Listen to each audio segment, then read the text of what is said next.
Hi అండి. ఏంటని చూస్తున్నారా?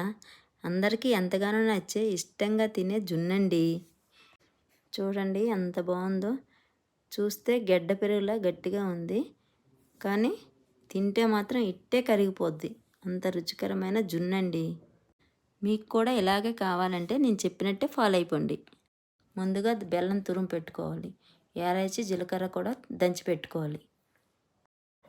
ఇప్పుడు ఒక గిన్నెలో లీటర్ జున్ను పాలకి హాఫ్ లీటర్ నార్మల్ పాలు కలుపుకోవాలి.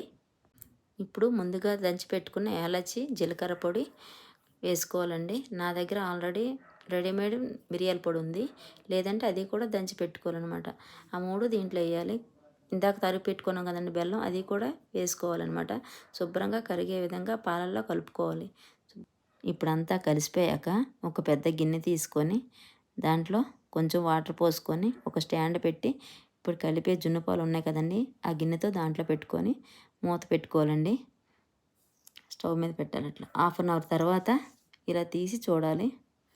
అది ఒక చాక్ కానీ లేదంటే ఒక స్పూన్ కానీ ఏదైనా పెట్టి దానికి అంటకపోతే జున్ను రెడీ అయిపోయినట్టు. చూడండి. ఇప్పుడు స్టవ్ ఆఫ్ చేసుకొని 2 నుంచి 3 గంటల వరకు కదపకుండా పక్కకు పెట్టుకోవాలి. అంతేనండి. ఎంత సింపుల్గా ఎంతో రుచికరమైన జున్ను రెడీ అయిపోయిందండి. ఇప్పుడు చల్లారాక ఒక కప్పులో తీసుకొని ఇలా తింటుంటే అబ్బబ్బబ్బా, చెప్తుంటే నాకే నోరు ఊరిపోతుందండి.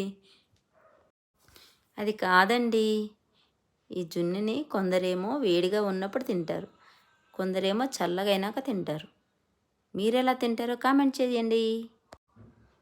మేమైతే చల్లగా అయినాక తింటామండి, లేదంటే ఫ్రిడ్జ్లో పెట్టుకొని మరుసటి రోజు తింటామండి. జున్ను మాత్రం భలే ఉందండి.